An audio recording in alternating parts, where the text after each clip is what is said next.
I'm a psychologist, and today I'm going to teach you how to say no without feeling like a bad person. So let's get started. So, step one is to identify the link between saying no and you are a bad person. Okay, so this is really, really key. So, you've got two variables: saying no to a request from someone, a family member, a friend, a colleague, boyfriend, girlfriend, whatever, and you being a bad person.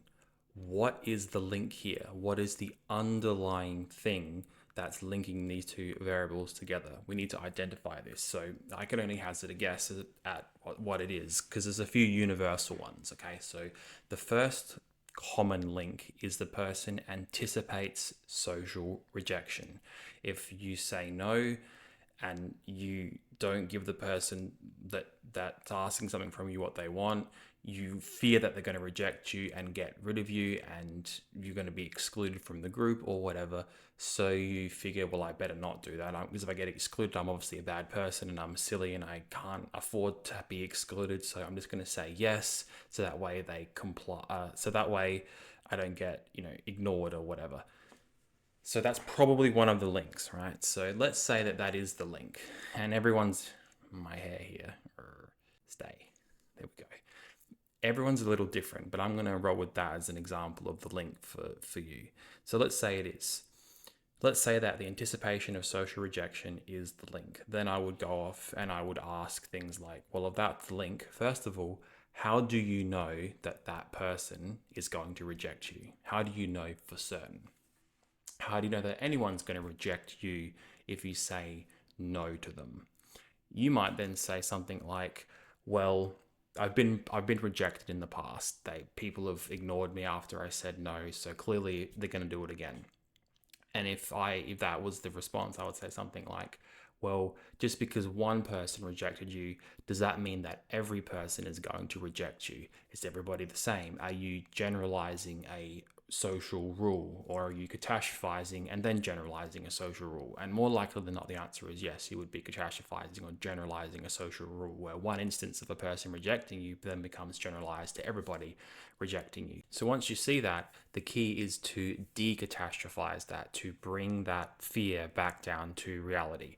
So you would do that by literally asking yourself, just because one person did it, how do I know that everyone else is going to do it? Just because I said no once to one person, how do I, for absolute certainty, know that the other people that I say no to are going to reject me and do the same thing? Now, you have to really come to terms with this and really ask yourself this question and not run on assumptions, because assumptions are the bane of mental health.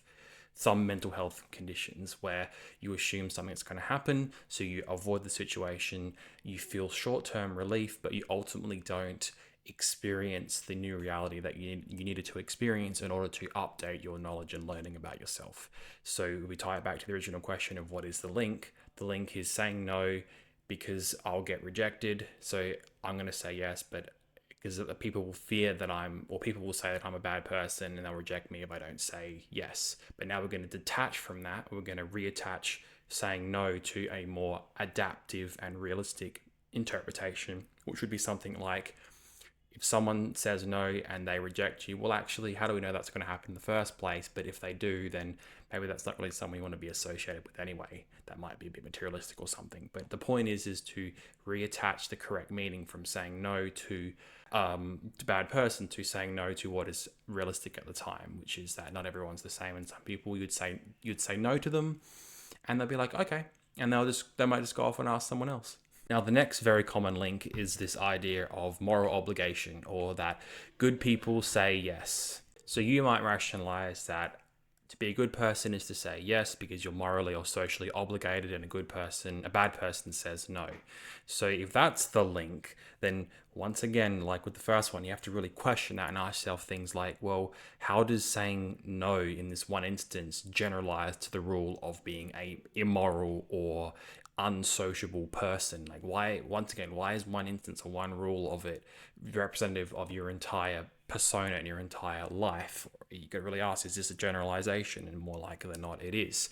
But people also need to ask themselves things like, just because you say no, that doesn't mean that you can't delay being a giving and a person that is morally morally obligated, and just delay that, as in you don't have to instantaneously provide the moral good to the person in that one instance. You can actually delay and wait a little bit as a person before you give the gift. Like, just because someone gives you something, you're not instantly obligated morally or socially to give back. Much like if something is requested of you, you're not instantly morally obligated to fulfill that request. You actually can delay and still be a morally obligated or a morally good person.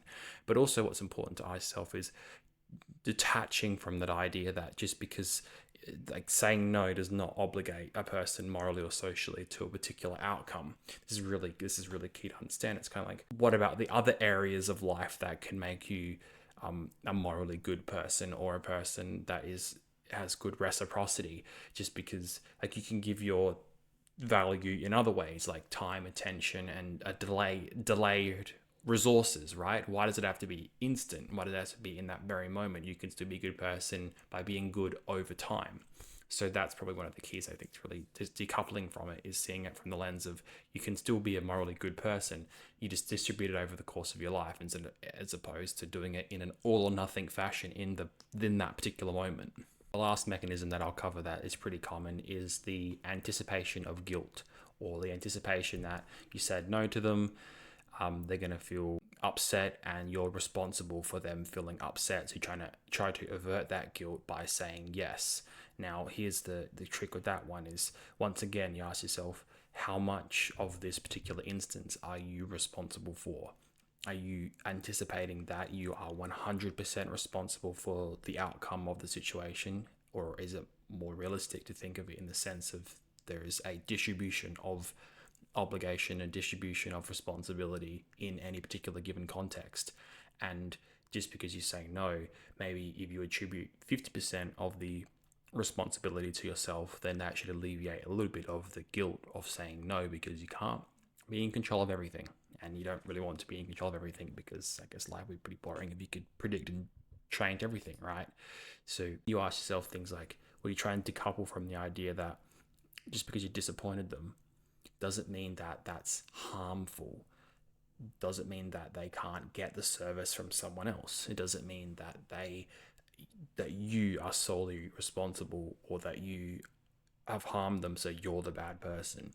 It's about distributing the responsibility within any given context as it equally should be, and that you're not 100% required to overextend for any one individual, because that would mean that you actually end up depleting your resources faster than usual, and then you actually have nothing left to give.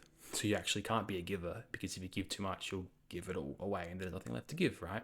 So you need to scale it back so that you can distribute yourself over time correctly and be valuable to others, and most importantly, yourself. So that's the end of this video. Hopefully it helped. Thank you for watching, and subscribe for more.